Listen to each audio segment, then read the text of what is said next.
Alô, alô, meninas! Aqui é a doutora Érica Montalvão com o nosso podcast Mulheres de Peito.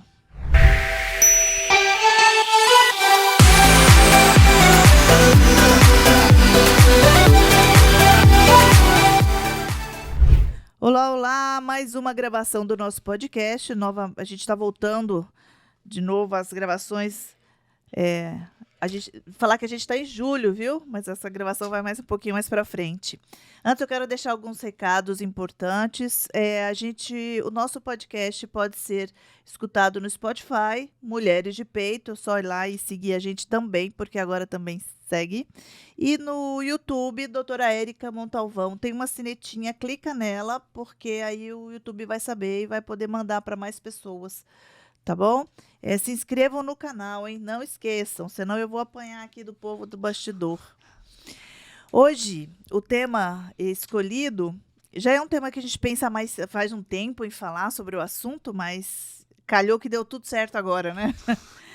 A gente vai falar sobre depressão pós-parto na mulher. Na verdade, vai falar um pouco de depressão como um todo, porque parto não relaciona só com a mulher, né? Homem também. E a gente tem aqui um convidado, o doutor David Souza Lima.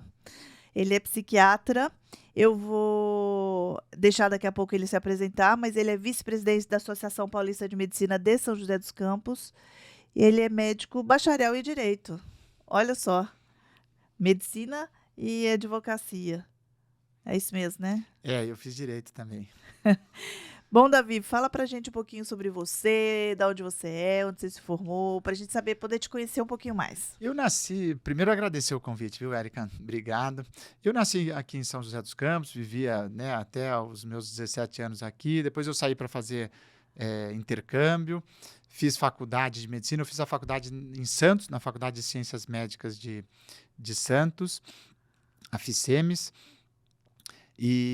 Mas antes disso, eu tinha feito até o comecinho do quarto ano de Direito na PUC e fazia esporte na USP também. Eu parei as duas, fui fazer medicina, depois eu terminei Direito e acabei fazendo mestrado em esporte na USP. Porque eu sempre gostei dessa correlação também, né, de esporte, enfim. E aí depois eu também entrei na vida associativa, né? Então há bastante tempo eu faço parte da Associação Paulista de Medicina, já fui presidente aqui em São José, hoje eu sou o atual vice-presidente, mas também estou na diretoria da APM estadual como terceiro distrital. Qual que é o seu Instagram mesmo? O meu Instagram é doutor, né, DR, Davi com D no final, né? Davi Souza Lima, Souza com Z Lima. Então, doutor Davi Souza Lima. E esse tema que a gente escolheu, muitas pessoas hoje acham que entende, ou todo mundo, se não entende, está sentindo, né? O tema sobre depressão após pandemia veio com toda a força, já era importante, mas agora a gente está falando mais, com mais facilidade, né?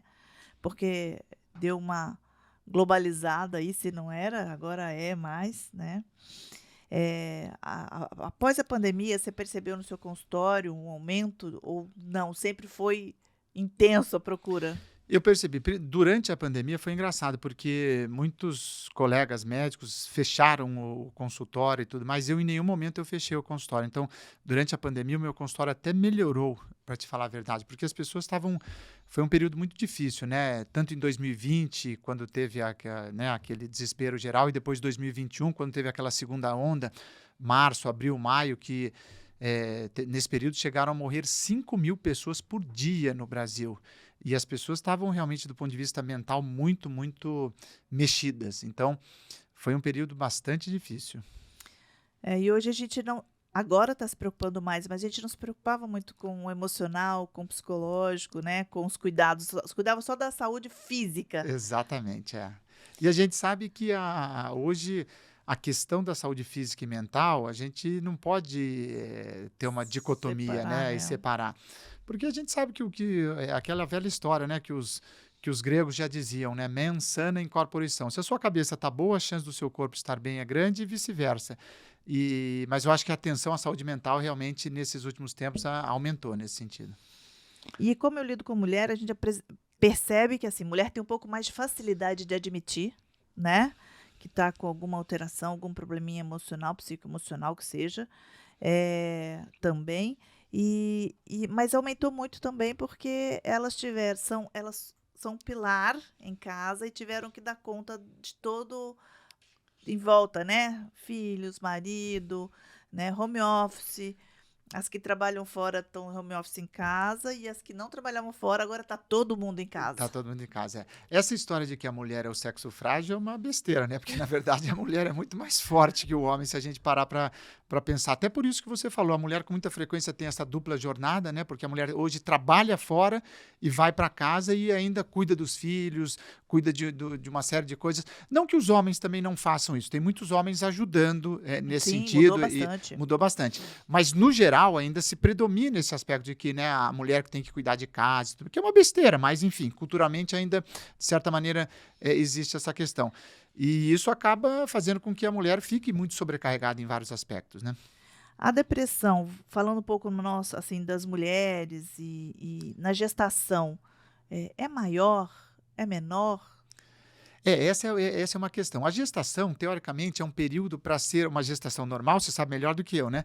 É um período para ser um período de alegria, existem muitas mudanças fisiológicas no corpo da mulher, em termos hormonais, em termos de alterações físicas, né?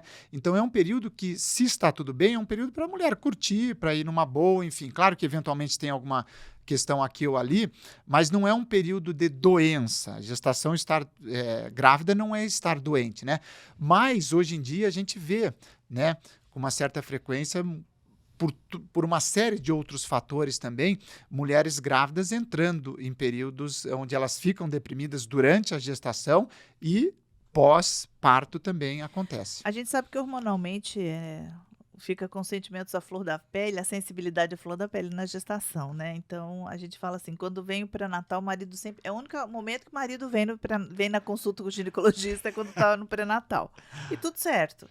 Então a gente também orienta, a gente que é gineco-obstetra tem que orientar e mostrar que isso pode acontecer e é comum de acontecer. O comum não é ficar doente, Exatamente, né? é. E as principais causas de depressão pós-parto, por exemplo, assim, no parto, o ginecologista ainda acompanha perto, pós-parto também, mas às vezes ela não volta com a gente, não mostra pra gente esse sintoma. E em casa, como que o parceiro ou quem estiver cuidando pode observar essa manifestação da depressão Da pós-parto? depressão pós-parto. A depressão, no geral, ela tem uma série de características, né? Então, a depressão geral, o que acontece?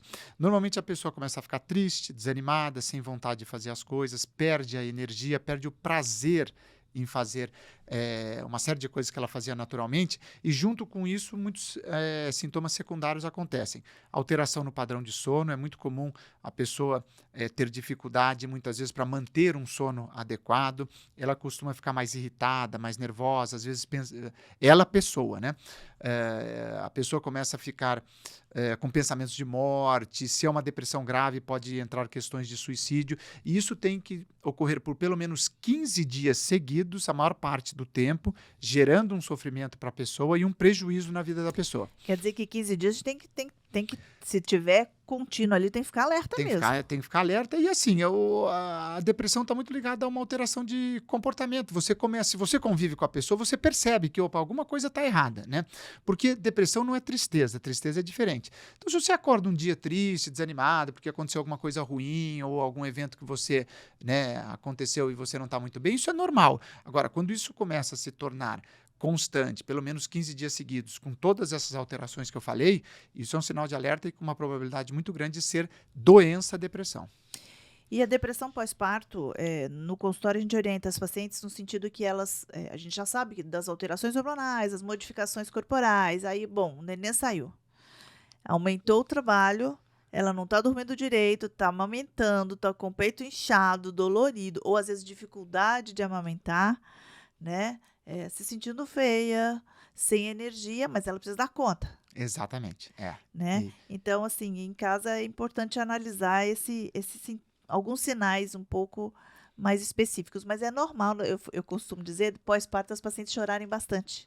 É, Pode acontecer e Isso confunde um pouco no começo, né? confunde. E talvez aí entre um papel importante aí, né, do parceiro, da pessoa que está junto com essa mãe, dá um suporte muito grande, porque essa mãe fica muito sobrecarregada realmente, né? Porque assim, ela não dorme bem, porque o bebê acorda 2, 3, 4 vezes à noite, quer mamar, chora.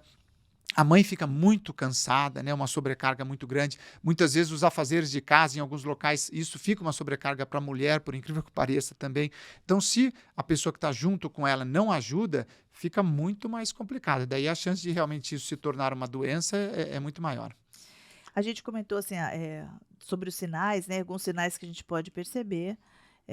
Às vezes eu só consigo perceber no consultório quando elas falam que estão chorando muito e está durando mais tempo. Elas Aham, não percebem a tristeza, né? Porque elas mesmo também não podem jogar a toalha. exatamente, é.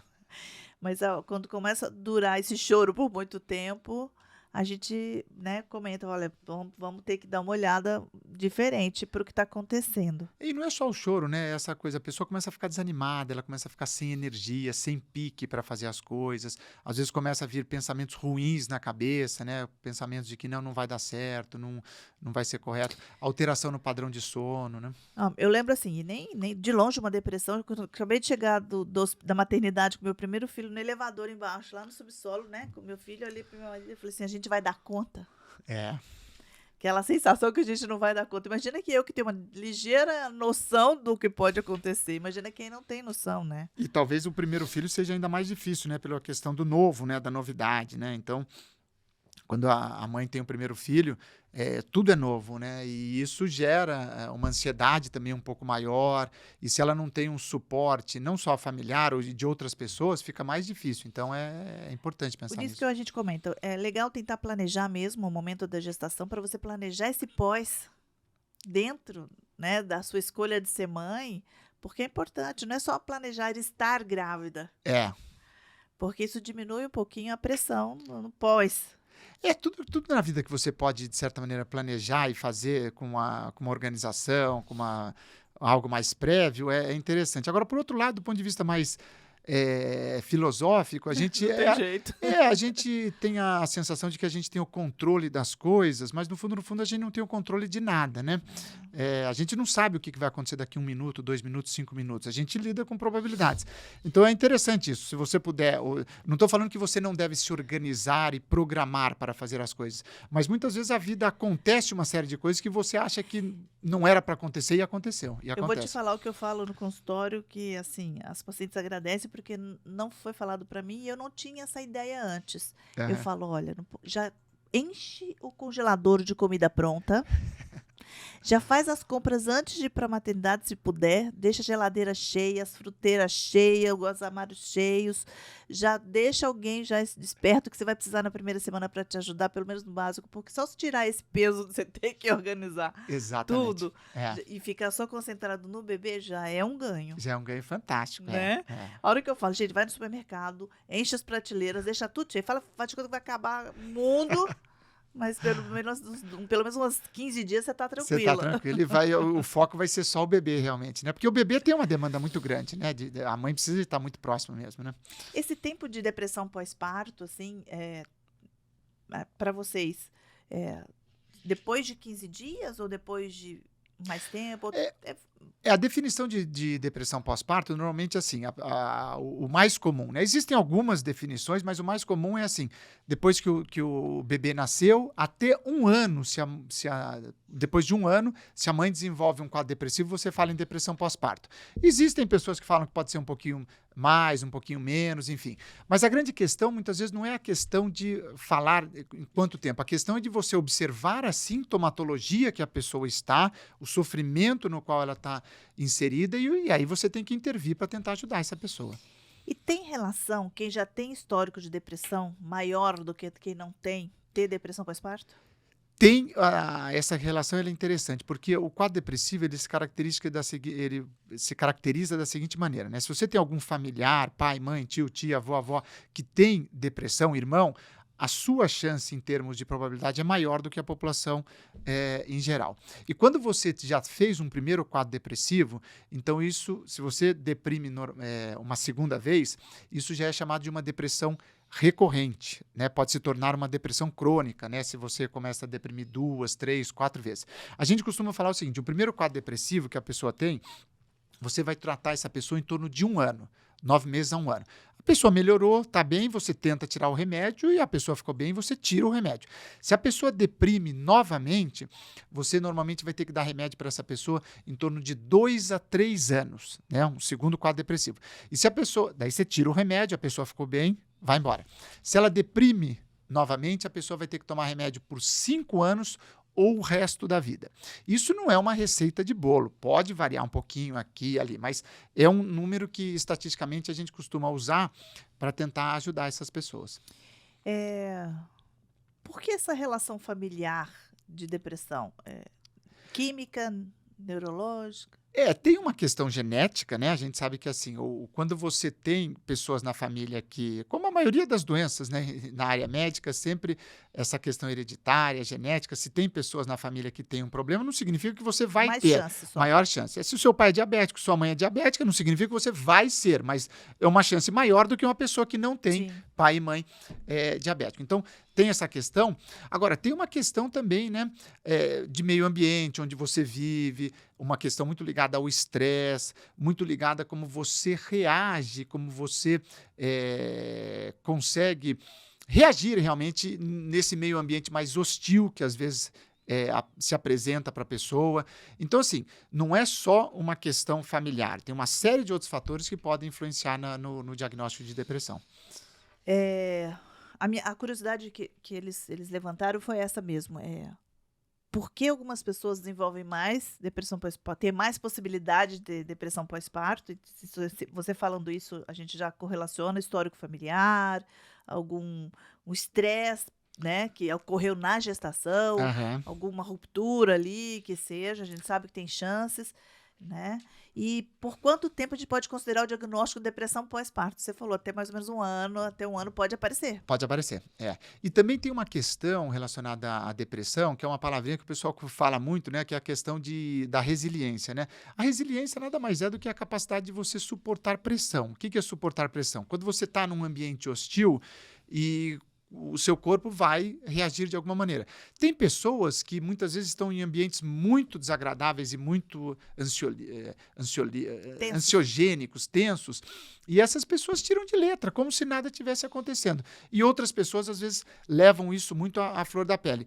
Então, se você também consegue, de certa maneira, ter estratégias de enfrentamento, lidar melhor com essas questões estressantes, isso, de certa maneira, é uma proteção para você. Treinar a resiliência na infância é importante. Também. Na infância, não só na infância, mas na É que vida eu falo que toda. na infância é porque vira automático depois, né? Vira automático e você também saber relativizar as coisas. Às vezes as pessoas, elas têm um problema relativamente, pode ser até um problema grande, mas elas parece que é o fim do mundo. Ou às vezes um problema pequeno parece que é o fim do mundo. Se você consegue relativizar, peraí, isso é um problema muito sério realmente? Será que eu preciso me preocupar tanto com isso? E o que eu posso fazer para resolver esse problema? Às vezes você não pode fazer nada, às vezes você, olha, eu tenho que esperar e resolver. E esse esperar, se você fala, olha, eu estou fazendo o que eu tenho que fazer, se você consegue fazer isso de uma maneira mais tranquila, você gera menos estresse para você e a chance de você ter um problema é menor. Eu ia tocar no outro assunto, mas eu vou deixar para o final aqui, né? E o tratamento, geralmente, é medicamentoso? Não só medicamentoso. A depressão a gente divide em 3 tipos de depressão, assim, de uma maneira mais didática, né? Depressão leve, moderada e grave. A leve, a pessoa começa a ter um certo prejuízo, mas ela ainda consegue fazer a maior parte das atividades de vida diária, às vezes consegue trabalhar e tudo mais. Então, na depressão leve, são todos aqueles sintomas que eu falei, tristeza, desânimo, falta de energia, alteração no padrão de sono, sempre por pelo menos 15 dias, a maior parte do tempo, gerando um prejuízo funcional e sofrimento para a pessoa. Mas na leve, esse prejuízo normalmente é muito pequeno, é bem tranquilo. Muitas vezes, sem medicação, só com psicoterapia e alterações no estilo de vida, você trata. Na moderada, normalmente você precisa de entrar com medicação, né, porque a pessoa não sai, o prejuízo é maior. E na depressão grave, aí não tem jeito. Muitas vezes você tem que entrar com medicação, às vezes outras abordagens também, psicoterapia, casos de depressão mais grave, eventualmente até internação, né, principalmente quando cursa com ideação suicida. E estatisticamente a porcentagem de ideação suicida na depressão tentar funilar no Aham. pós-parto. Tem alguma coisa falando sobre isso? Você Olha, já leu? a depressão, na verdade, a maior parte dos quadros depressivos, eles não são quadros depressivos graves, eles são leves e moderados. O quadro depressivo grave é o que a gente tem que tomar mais cuidado, porque não significa que a pessoa vai cursar com uma ideação suicida, mas às vezes cursa. E uma das principais causas de suicídio é a pessoa estar deprimida. Né? Então, assim, quando tem um quadro de depressão, você tem que fazer um diagnóstico bem feito, primeiro para rastrear se é leve, moderado ou grave. Se tem, né, pensamentos de morte, com ideação, com planejamento para suicídio, isso é muito mais grave. Né? Felizmente, assim, se você pegar no bloco geral de depressão, é uma minoria das pessoas que acontece isso. Mas a gente tem visto na prática que isso tem Aumentou acontecido com muito, uma né? certa frequência. Aumentou muito essa ideação suicida e efetivamente, né? Aham. Mas por quê? Aumentou o número de deprimidos É, ou o diagnóstico? eu acho que assim, hoje a questão de saúde mental está sendo muito mais discutida, né? Apesar que a área de psiquiatria e de saúde mental, por mais que ela esteja sendo bastante discutida, ainda existe um preconceito muito grande na Sim, sociedade. sim. Melhorou muito, mas ainda existe um preconceito muito grande. Eu costumo até fazer uma brincadeira, o pessoal vai almoçar, né, no domingo na casa da avó e da mãe, e aí o irmão chega, a irmã chega, olha, eu fui no cardiologista, eu fiz o eletrocardiograma, eu fiz o eco, tá tudo normal, tá tudo que mostra os exames, tudo. Mas ninguém chega no domingo na hora do almoço e fala, não, eu fui no psiquiatra, o psiquiatra falou que eu tenho que tomar o remédio tal, isso, e tá tudo bem, babá. Então, só isso mostra que, de certa maneira, já existe um preconceito. Mas eu acho que assim, a gente está avançando e está melhorando nessa questão, e a pandemia eu acho que ajudou muito nessa Sim, discussão. porque a gente começou a falar. Tudo que se fala mais, se aprende mais ou se descobre mais, né? Exatamente, é. E entende melhor e você consegue lidar melhor com isso. Eh, a psicose pós-parto, quando a depressão pode levar? Pode levar. A psicose puerperal pode acontecer. A psicose por si só, a definição de psicose, né, é uma definição onde é uma definição mais sindrômica, né? O que é psicose? É aquele aspecto onde a mente da pessoa existe uma quebra com a realidade. Então, normalmente, quando a pessoa está psicótica, vários sintomas acontecem, mas dentre alguns dos sintomas que acontecem que são muito proeminentes é a questão dos delírios e das alucinações. O que é o delírio? O delírio é um distúrbio do pensamento onde a pessoa tem a certeza que algo está acontecendo e não há contra-argumentação lógica que faça a pessoa mudar de ideia. Então, exemplificando, a pessoa fala para você, olha, tem alguém que vai me matar. E você fala, não, mas não tem ninguém. Não, mas tem lá fora, tem uma pessoa com uma arma e a pessoa está querendo me matar. Então vamos lá fora com a polícia. Daí você vai lá fora, olha, tem alguém? Não, não tem. Ah, mas ele está atrás do carro. Daí você vai atrás do carro. Ah, não, então ele saiu de trás do carro e ele foi para não sei onde. Por mais que você argumente, aquilo é uma verdade na cabeça da pessoa. Então isso é o delírio. E as alucinações, a gente vê com uma certa frequência. Com muita frequência, você pode ter várias alucinações, você pode ter alucinação visual, olfativa, gustativa, mas principalmente a alucinação auditiva, as pessoas ouvirem vozes. Então, quando as pessoas estão com alucinações e delírios, normalmente elas estão num quadro psicótico, porque as coisas que estão acontecendo na cabeça daquela pessoa não condizem com a realidade, mas para ela é uma realidade, não adianta você ficar falando que não é. Então, a psicose puerperal pode acontecer. Agora, você pode ter também a psicose por si só, mas você pode ter uma depressão que, se não for muito bem diagnosticada e não tratada, você pode fazer uma depressão psicótica. Então, a pessoa pode ficar Ah, psicótica sim. devido a um quadro depressivo. Então, aí você tem que fazer o diagnóstico para ver o que veio em primeiro. Tenho uma história para contar e toda a minha vida de, de médica, né? Como médica, tem um episódio só de psicose puerperal e foi assim, na época, eu acho que era início de carreira, ignorância minha também, mas a sorte que tinha mais pessoas experientes junto comigo. E a paciente tinha acabado de dar à luz e começou a correr atrás de uma enfermeira, falando que ela tinha traído ela com o marido dela. E acabou de conhecer naquele momento, porque ela estava ajudando, e nós tivemos que tirar a enfermeira do setor, É, porque aquilo gerou um estresse muito grande. Aí chamou o psiquiatra e aí conseguiu tratar tudo. Mas até a gente entendeu, né, no começo a gente não entendia o que estava acontecendo. Não é comum, ainda bem, Aham. mas a gente tem que saber o que acontece, porque muitas coisas podem acontecer nesse momento que a gente achar que é normal e alguma coisa mais grave pode acontecer nesse momento. É mais grave e aí a gente tem que tomar um cuidado maior ainda, né, porque a pessoa, tá nessa psicose puerperal e muitas vezes o bebê precisa de ser amamentado, né, então a questão de qual remédio você vai dar, porque grande parte dos remédios muitas vezes passa na amamentação e a pessoa ela fica doente E ela realmente, pode né. ter psicose com o bebê. Pode ter psicose com o Isso é um bebê, perigo. é um perigo também, às vezes até de não ter condições de cuidar do bebê, machucar o Exatamente. bebê, enfim. Então, são quadros que são graves e tem que ficar de olho mesmo, porque senão algo pior pode acontecer. Mas essa história eu lembro que me assustou bastante na época. Eu falei, a gente não tinha noção, né, perto, próximo, né, de como que era que acontecia. E uso de medicações, né, nesse período. Hoje a gente tem dificuldade as pacientes geralmente não gostam muito de tratar, você sabe, Aham, né, tem é. medo de não deixar de usar mais a medicação, Aham. mas na gestação a gente às vezes precisa de tratar. Precisa tratar. Né? É. Hoje, em relação às medicações, isso só para deixar quem estiver ouvindo mais tranquilo, Aham. a gente tem medicações que são possíveis de tratar nesse período, embora, independente de possível, é preciso. Tem sim, e é muito interessante esse aspecto. Eu acho que a medicina avançou bem nessa área, porque o que acontece? O grande problema da gravidez é que, do ponto de vista ético, você não pode fazer estudos duplo cego randomizados. O que é isso?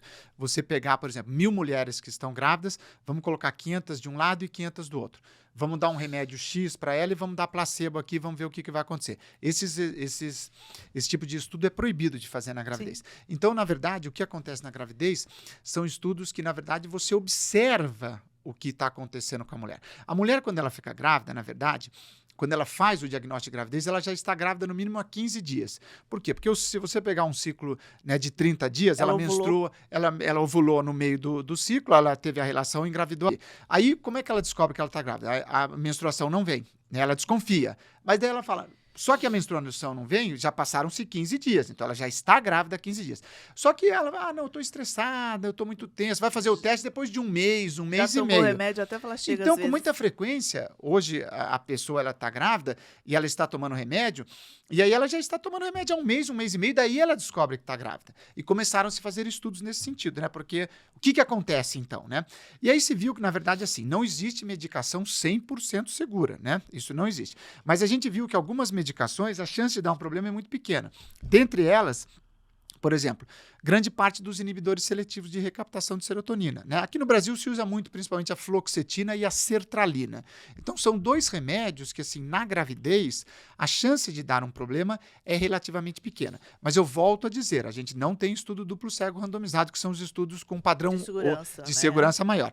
Mas a gente usa, hoje em dia, é uma questão de custo-benefício. Então, tem muitas mulheres que tomam remédios durante a gravidez e o bebê nasce bem, nasce normal, sem problema nenhum e tudo mais. Esses dois que eu citei, por exemplo, é muito usado hoje na gravidez. O risco é zero? Nunca é zero, mas você tem que ir acompanhando. Talvez ter sempre uma prudência, se possível, principalmente os 3 primeiros meses, né, quando é possível, que é onde muitas vezes o bebê está mais, a formação está acontecendo e tudo mais. Não usar Tomar um nesse cuidado. período, Mas se for preciso. Se for preciso usar. Eu já tive muitas pacientes que tomaram remédio a gravidez inteira e o bebê nasceu super bem, super tranquilo.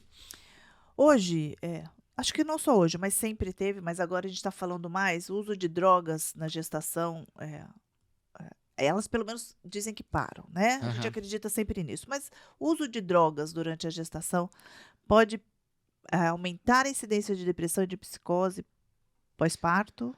Pode, porque o uso de droga, na verdade, é um problema não só para a mãe, mas para o bebê também, né? Então, se a pessoa usa maconha, cocaína, crack, mesmo cigarro, isso interfere, né? Cafeína. Oi? A cafeína A também? cafeína também é. Então, assim, tudo que é aquela velha história, tudo que é em excesso e essas drogas podem afetar o desenvolvimento, né, neuropsicomotor dessa criança, né, e a própria mãe em si. Então, assim, o cenário ideal é que essa mãe não use nenhuma droga durante a gestação. Mas a vida real muitas vezes é diferente, né? Então a gente tem que tomar um cuidado muito grande.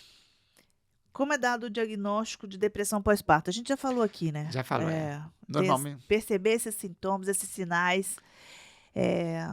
Outra coisa que a gente tem que lembrar é que a gente está num furor de trabalho, filhos, aí chega em casa, oi, tchau, tá, volta depois, e a mãe tá lá cuidando das coisas e às vezes nem manifesta ou a gente não vê, Exatamente, né? é. Então começar a olhar um pouquinho mais dentro de casa. Olhar dentro de casa e depressão, com muita frequência, a gente tem uma interface com ansiedade também. Com muita frequência, a pessoa que está deprimida, às vezes ela pode ter um transtorno de ansiedade junto. Então, essa mãe que às vezes está em casa, né, está começando um quadro depressivo, muitas vezes tem uma sintomatologia de ansiedade muito grande também, né? Às vezes ela pode fazer algumas crises de pânico, o coração disparar, ela ficar sudoreica, achar que vai morrer, que vai acontecer alguma coisa mais séria com ela e tudo mais. Então, essas duas, tanto a depressão quanto a ansiedade, a gente precisa de ficar de olho, porque se as duas coisas se juntam, aí é um pouco mais grave, né? A gente tem que tomar mais cuidado. Então você acabou de falar que o bebê pode ser afetado com as medicações. Pode ser afetado, algumas medicações podem afetar. Existem algumas contraindicações assim formais, né, para não se fazer uso na gestação. Por exemplo, o ácido valproico, né, o Depaquene, o Depakote, não se deve usar em gestação de maneira nenhuma, né? A própria talidomida, que era usada muito lá atrás, tudo mais, hoje não é usada. Então, tem algumas medicações que você não pode usar de maneira nenhuma na gestação. Agora, é aquela velha história. Se você puder, a gestação, se você puder, a mulher não tomar nenhum remédio, é melhor. Mas isso é utopia, porque muitas vezes a mulher pode estar deprimida, pode estar ansiosa, pode ter uma série de problemas, né? Se é uma paciente que, por exemplo, tem uma esquizofrenia e está psicótica na gestação, você vai deixar ela psicótica? É super complicado, porque pode acontecer alguma coisa com o bebê. Então, são casos mais complicados, que aí, caso a caso, você vai ter que ver e balancear a questão de custo-benefício, né? E, assim, a gente está falando que os riscos, né, da possibilidade de acontecer depressão pós-parto, o que que a gente pode, tem alguma coisa que a gente pode fazer para prevenir? Tem coisas que, assim, isso não é para depressão pós-parto, né? Isso é para a vida em geral, né? É aquela velha história, né? Se você consegue ter um estilo de vida mais tranquilo, fazer exercício físico, né? Pelo menos 30 minutos todo dia, se você puder fazer psicoterapia, né? A psicoterapia hoje ela é vista como um processo de autoconhecimento, de reflexão. Então, se você tem um tempo para você parar, conversar e falar das coisas que estão te incomodando, isso costuma ser bastante benéfico. Você ter estratégias de enfrentamento. Então, quando você está sob uma situação de estresse, de muito problema, se você sabe lidar melhor, se você tem ferramentas para lidar melhor com aquela situação, no sentido de você colocar um escudo para te proteger naquele momento, isso também pode ser algo interessante. A questão da resiliência que a gente falou, né? Então tem uma série de coisas que você pode fazer. Alimentação, se alimentar adequadamente, corretamente, dormir bem, né? Hoje, dormir é uma das coisas mais importantes que tem assim, para o ser humano, né? A gente brinca até no consultório que, assim, se você fizer uma continha rápida, né? Hoje o número de horas que se deve dormir, em média, são 8 horas por noite, o adulto, de 7 a 9 horas, mas em média 8 horas.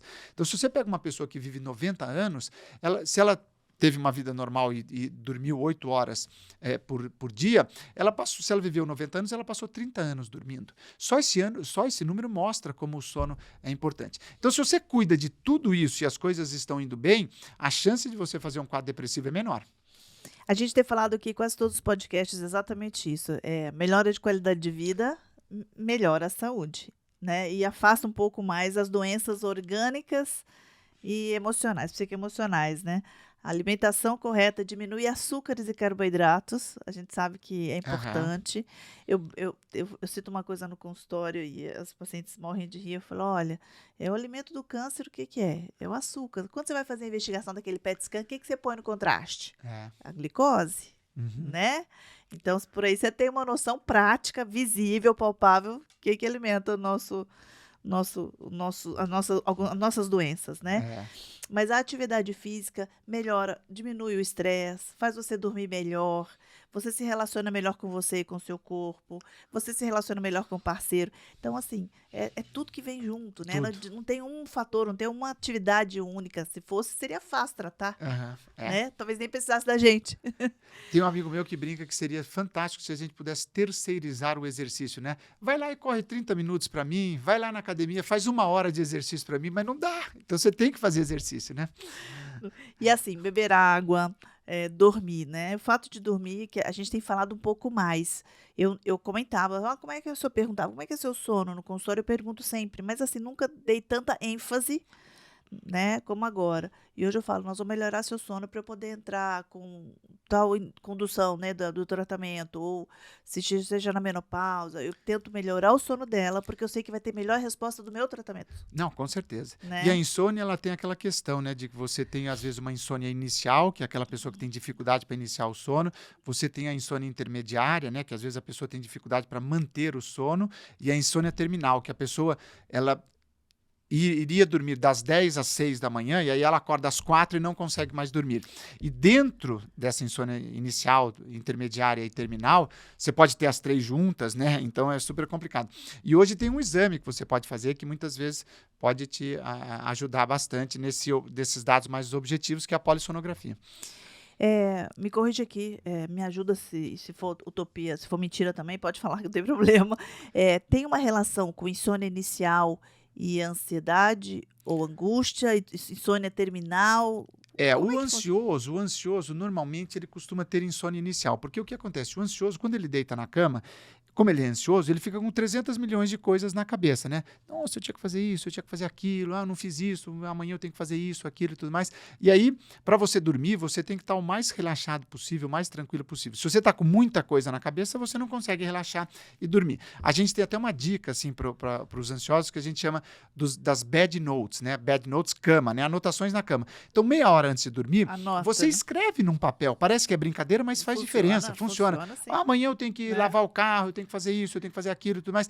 Porque daí ele chega para dormir, se o pensamento aparecer, ele fala, eu já escrevi. E isso diminui a ansiedade e facilita o sono.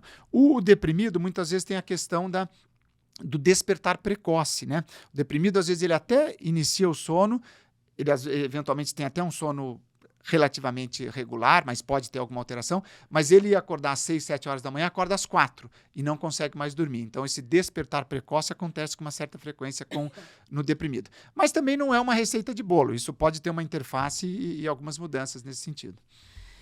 Bom, esse tema também é importante nesse momento e eu vou falar porque existe.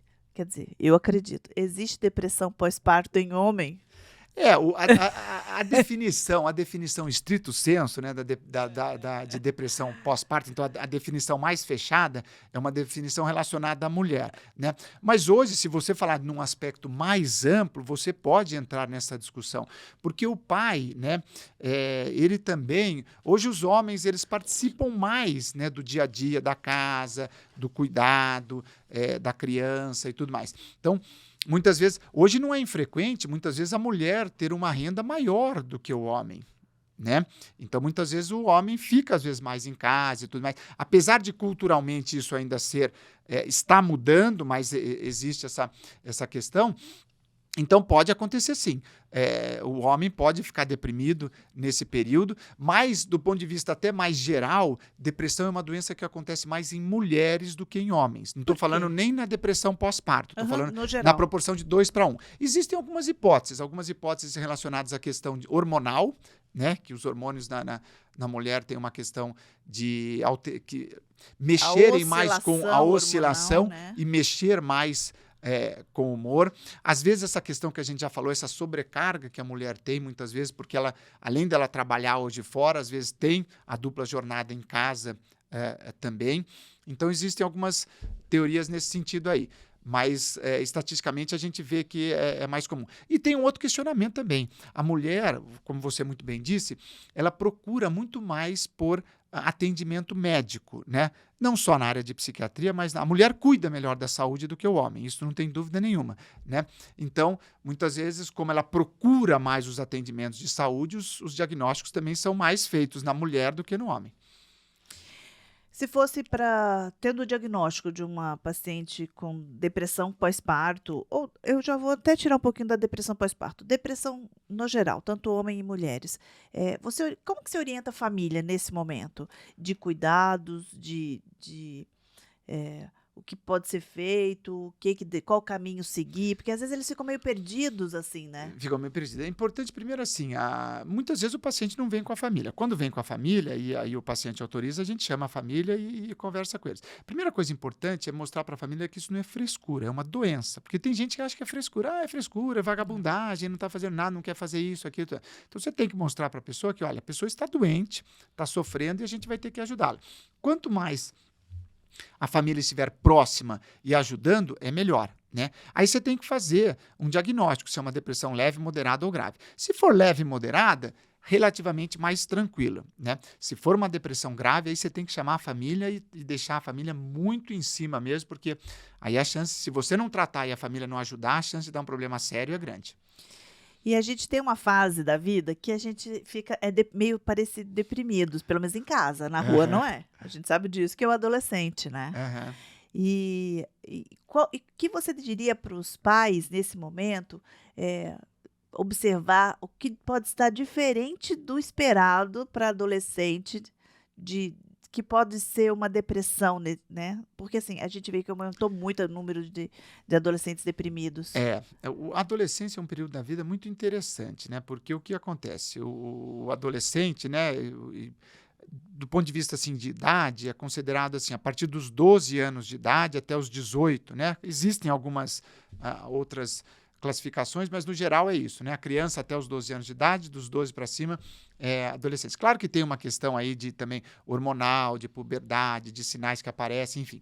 Mas o importante na adolescência é que é o seguinte, o adolescente, a personalidade dele ainda está sendo formada. Né? Hoje a gente sabe que a personalidade de uma pessoa, ela está sendo estruturada até os 20, 25 anos de idade.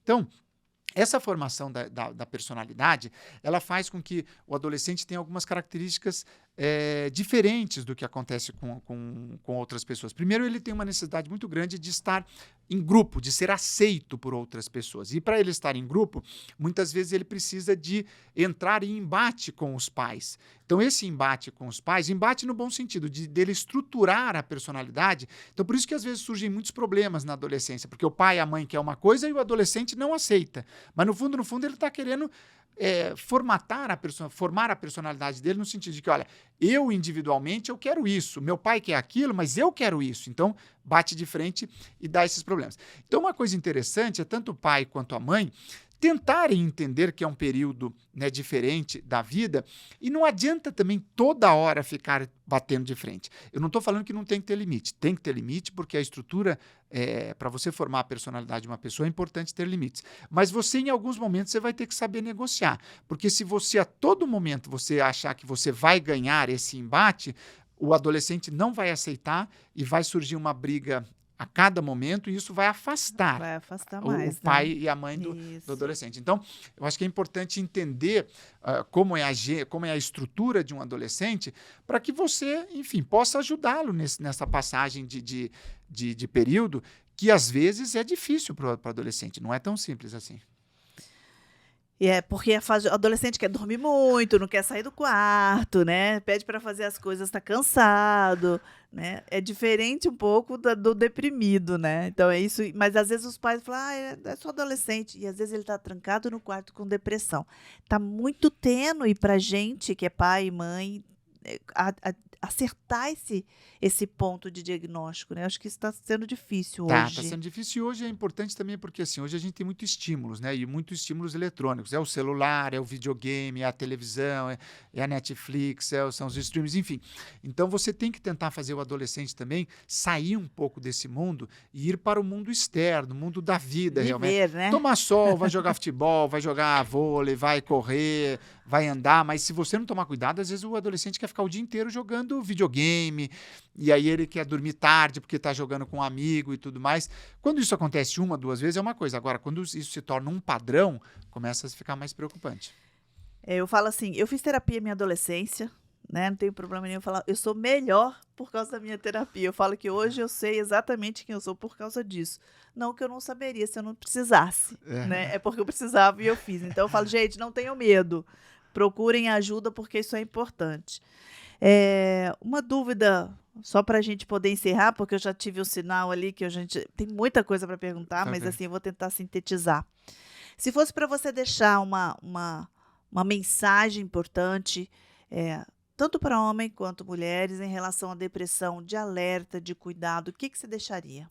Eu acho que assim, a primeira coisa é você olhar nas alterações de comportamento, né? Uma pessoa quando começa a ficar deprimida, o comportamento dela muda. Muda em que sentido? Ela começa a se isolar mais, ela não quer conversar. Então aquela pessoa que, oh, nossa, ela era super, né, conversava com todo mundo, Mudou, né? falava, mudou.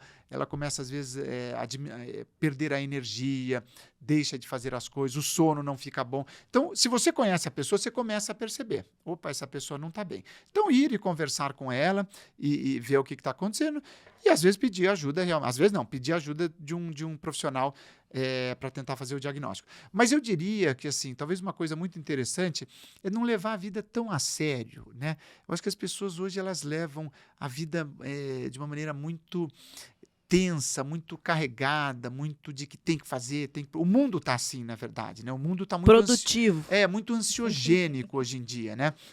E o celular e tudo, a gente fica com WhatsApp, Instagram e tudo. Você não para um minuto, né? Então precisa de tentar dar uma tranquilizada, não levar as coisas tão a sério, né? Não estou falando para você ser irresponsável, longe disso. Estou falando para tentar ser mais leve. Se você for mais leve e ficar mais tranquilo, e uma coisa que ajuda muito, que as pesquisas mostram, é o contato com a natureza. Então, você estar junto da natureza. Então, final de semana, em vez de você ir para um shopping center, vai para um parque, passa o parque, faz um piquenique com a sua família no parque, vai andar na beira de um lago, vai numa floresta e anda, ou vai para a praia. Contato com a natureza, isso para o mundo mental é muito bom, né? E fazer exercício físico também é outra coisa que ajuda bastante. Muito bem, muito obrigada, Davi, pela tua companhia, pelas suas informações. E tem uma série de dúvidas aqui. A gente vai marcar outro dia para a gente falar um pouco mais sobre isso, né? Sobre esse tema importante, não só no pós-parto, mas para a vida, né? Pra vida. E não tenham medo de procurar um profissional, gente. Não faz, o cuidado faz com que você não dure por mais tempo nesse estresse que pode estar passando e pode ser passageiro de verdade, É verdade. Acho que a né? gente se cuidando, as coisas caminham bem. Quer falar para mim onde que as pessoas te encontram, o consultório, como é que funciona? Eu acho que acessando o meu Instagram, né, Tem Dr. tudo lá. Davi Souza. Eu tenho um canal no YouTube também, que é Dr. Davi Souza. Na verdade, todas as minhas mídias sociais é o mesmo nome, é Dr., né, DR, Davi com D no final, Souza com Z e Lima. Então, tudo junto, Dr. Davi Souza Lima. Então, YouTube, Instagram, LinkedIn, Facebook, Twitter, é tudo isso. O Twitter só que é Davi Souza Lima, mas o resto é tudo Dr. Davi Souza Lima. Ah, joia. Mas muito obrigada por sua atenção. Obrigado, eu que agradeço o convite, viu, Érica?